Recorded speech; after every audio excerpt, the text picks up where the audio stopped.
Assalamualaikum, saya Nur Sarah Izzati binti Ja'faruddin, penombor kad matrik D2020-1092-803 dan mengambil kos Ekonomi Kewangan Islam. Saya akan membincangkan serba sedikit mengenai tajuk yang dipilih oleh kumpulan kami, iaitu Environment. Environment atau alam sekitar merujuk kepada fenomena fizikal yang melingkungi suatu organisma di muka bumi. Dan fenomena fizikal itu termasuklah fenomena yang berkaitan dengan iklim dan cuaca. Dalam usaha meningkatkan taraf hidup penduduk, kegiatan ekonomi dan projek pembangunan, tidak dapat dinafikan bahawa manusia mengabaikan alam sekitar sehingga timbul masalah disebabkan aktiviti pembangunan tersebut. Hal ini menyebabkan berlakunya pelbagai masalah seperti pencemaran di sesebuah negara, sama ada di negara maju atau negara membangun. Assalamualaikum. Saya akan teruskan dengan masalah yang berlaku di negara pembangun dan negara maju sehingga wujudnya isu alam sekitar. Yang pertama, masalah bagi negara membangun adalah tahap pembangunan yang masih rendah. Pembangunan yang masih rendah di negara-negara membangun seperti Bangladesh menyebabkan wujudnya pelbagai masalah seperti kekurangan sumber air bersih dan penempatan setinggan yang kotor. Hal ini disebabkan oleh ketiadaan sebuah sistem atau perancangan yang begitu sistematik yang mampu diikuti oleh masyarakat di negara tersebut, sehinggakan pada tahun 2019 terdapat beberapa buah negara membangun yang dikategorikan sebagai negara terkotor di dunia, misalnya Pakistan dan Indonesia. Hal ini terjadi kerana sebahagian besar masyarakat menguruskan sisa domestik dengan kaedah pembakaran secara terbuka dan pembuangan di sungai yang akhirnya menyebabkan berlakunya pencemaran berskala besar di negara tersebut. Berbanding dengan negara maju yang lain seperti Jepun dan Korea Selatan yang mempunyai kaedah pemantauan secara berkala yang ditetapkan oleh pihak kerajaan dalam memastikan negaranya kekal bersih dan kurang daripada pencemaran.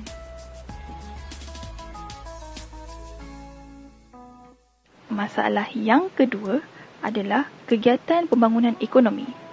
Aktiviti pembangunan ekonomi yang dijalankan oleh negara membangun seperti pembinaan projek perumahan, pembukaan kawasan penempatan baharu, pembalakan dan pembangunan bandar akan menyebabkan berlakunya hakisan tanah yang akan mempengaruhi kualiti air sungai dan menjejaskan keseimbangan ekosistem akuatik. Aktiviti yang dilakukan misalnya pemecahan batu kuari, pembakaran jerami dan relau batu-batu juga menyebabkan penurunan bagi kualiti udara di negara tersebut. Hal ini kerana negara membangun kekurangan dari sudut penggunaan teknologi seperti yang digunakan di negara-negara maju seperti di Perancis atau Amerika. Misalnya alat penapisan udara yang digunakan untuk membantu dalam pengurangan pencemaran alam sekitar.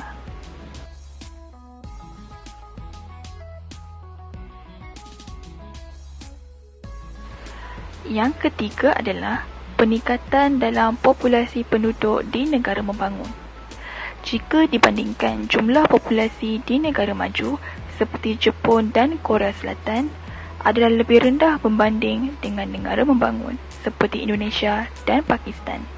Hal ini mendorong negara tersebut untuk berlakunya peningkatan dalam pencemaran disebabkan pergerakan atau perpindahan penduduk dalam kuantiti yang besar ke bandar untuk mencari pekerjaan. Ini akan menyebabkan berlakunya pencemaran udara disebabkan penggunaan kenderaan yang begitu banyak.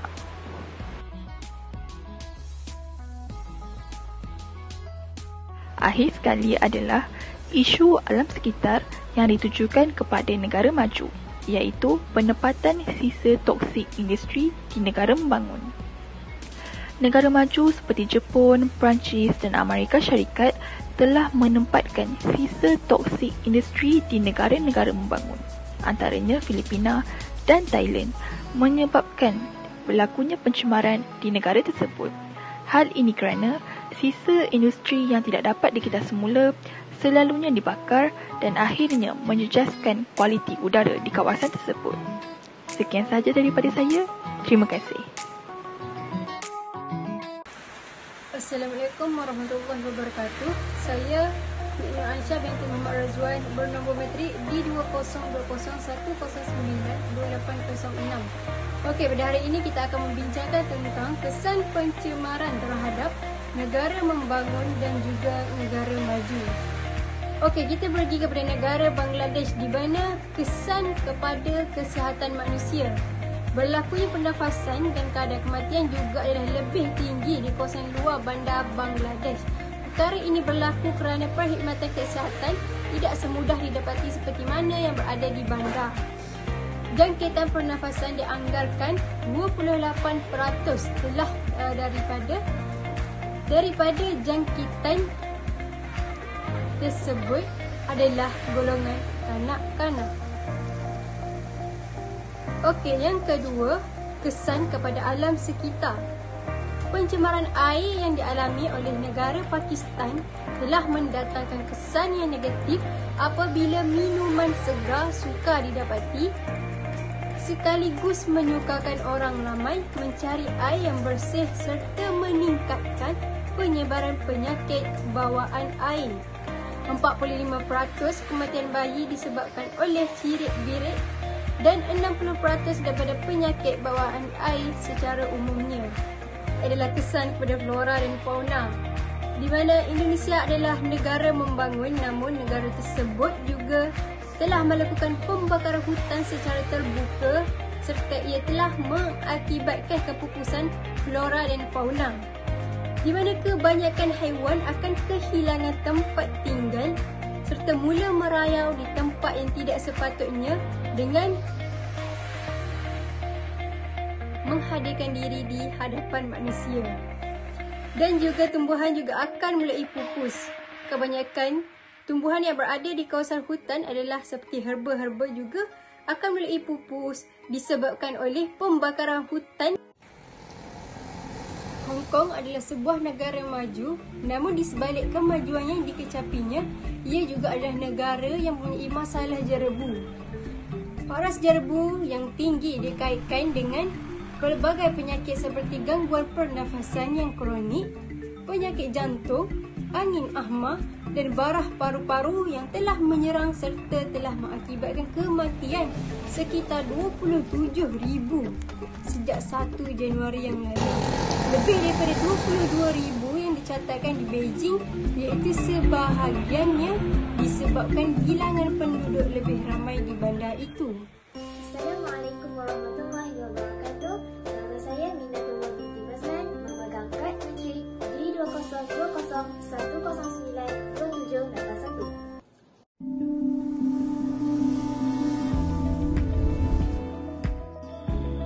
Antara langkah yang boleh diambil oleh negara membangun untuk mengurangkan kesan pencemaran alam sekitar adalah dengan menguatkuasakan undang-undang agar para pengilang tidak lagi membuang bahan buangan dan sisa toksik ke merata tempat kerana amaran keras yang telah diberikan kepada mereka. Hukuman ataupun denda yang dikenakan hendaklah setimpal dengan kesalahan pihak terbabit yang telah mencemarkan alam. Sebagai contoh, pihak berwajib seperti Kementerian Sains, Teknologi dan Alam Sekitar wajar menguatkuasakan undang-undang yang sedia ada untuk menghukum pihak yang terbabit. Hal ini akan menyebabkan mereka takut untuk membuang bahan larangan dan mengurangkan pencemaran tanah. Bukan itu sahaja, ianya malah juga menyelamatkan hidupan akuatik kerana kebanyakan sisa kilang akan dibuang ke dalam sungai. Dengan itu akan menyebabkan hidupan akuatik terjejas, maka kesan pencemaran dapat diatasi.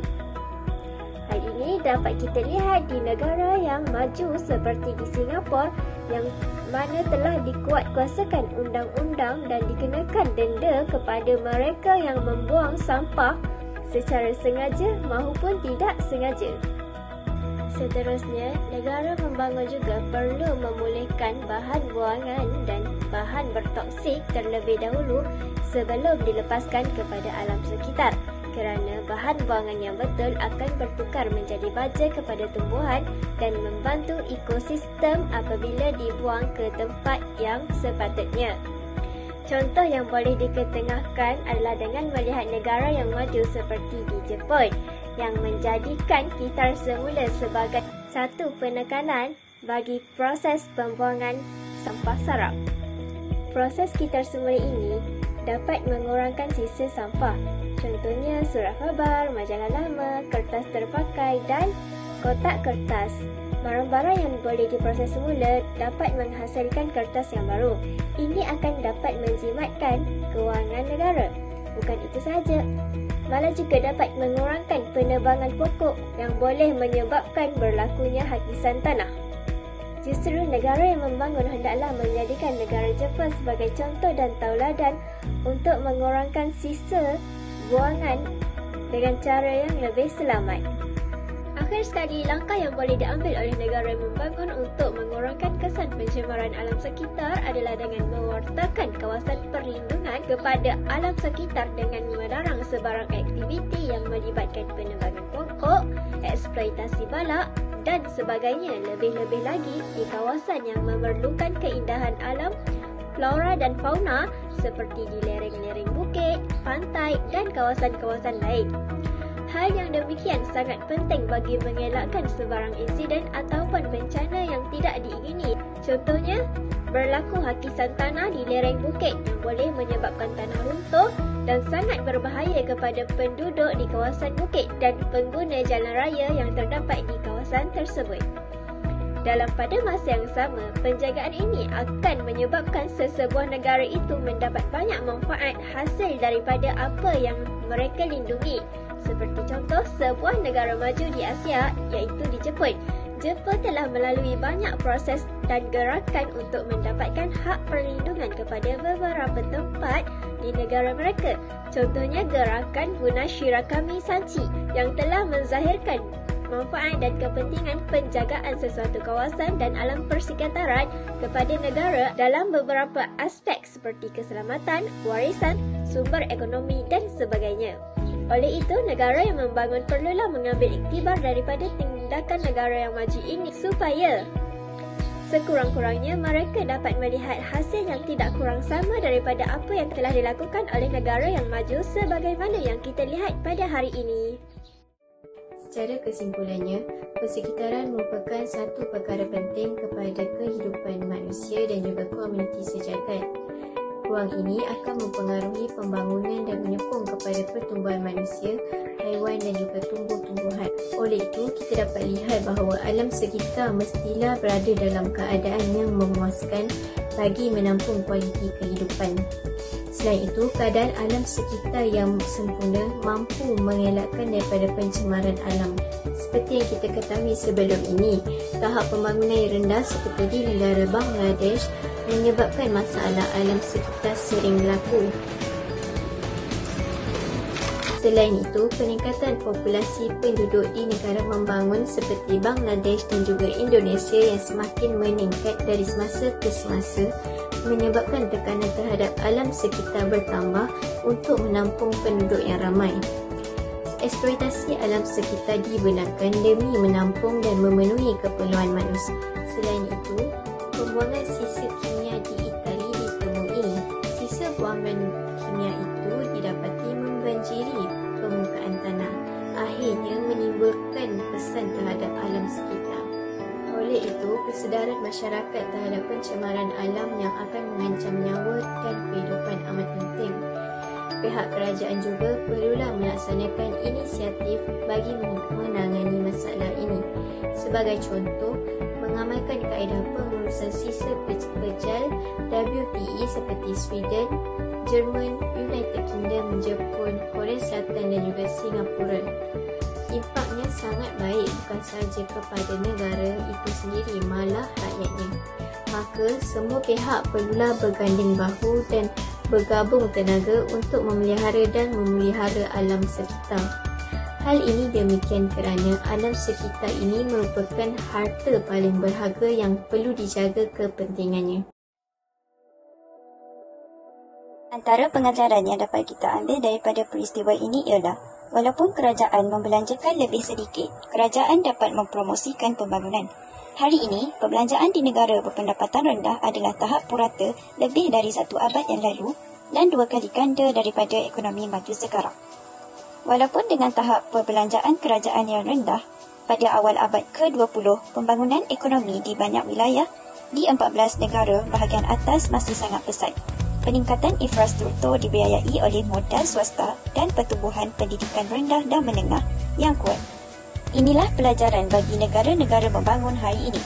Walaupun bekerja keras untuk menaikkan cukai domestik dan meningkatkan pendapatan untuk membiayai barang awam, tugas pertama adalah memperbaiki persekitaran perniagaan untuk menarik modal swasta untuk mengumpulkan dana swasta untuk pembangunan. Seterusnya, perbelanjaan kerajaan di negara-negara membangun sekarang mungkin meningkat, tetapi ada banyak pilihan dari segi pengagihan semula dan perkhidmatan kerajaan. Perbelanjaan kerajaan di negara maju telah meningkat, tetapi perbezaan juga meningkat. Sebelum tahun 1913, perbelanjaan di negara maju berkisar antara kurang dari 2% dari KDNK di Jepun hingga 13% di Itali. Sekarang, paradigma pembangunan berbeza antara negara maju dan membangun. Secara amnya, kerajaan yang lebih kecil atau lebih besar dapat mencapai pertumbuhan yang kuat. Namun, pengagihan semula yang berlebihan dapat menghambat pekerjaan dan pelaburan atau menimbulkan ketegangan antara pekerja formal dan tidak formal, pekerja syarikat besar atau perusahaan milik negara, dan pekerja perusahaan milik negara dan pekerja perusahaan swasta kecil. Dunia kerja yang selalu berubah bertentangan dengan pekerjaan tidak rasmi yang sedang berlangsung dari negara-negara membangun dan sistem perlindungan sosial yang hanya mencakupi sebahagian penduduk. Akhir sekali, sejak Perang Dunia Kedua, hampir semua ekonomi maju telah menanggung perbelanjaan kerajaan, walaupun perbelanjaan terus meningkat. Bagi negara-negara membangun hari ini, terutama negara-negara dengan sumber daya alam yang banyak, dasar fiskal kontrasiklus mesti diguna pakai. Namun, ada banyak bukti bahawa kebijakan fiskal negara-negara membangun selalu prosiklik yang menyebabkan ketidakseimbangan makroekonomi yang serius, pengumpulan hutan yang produktif dan ketidakstabilan yang berterusan.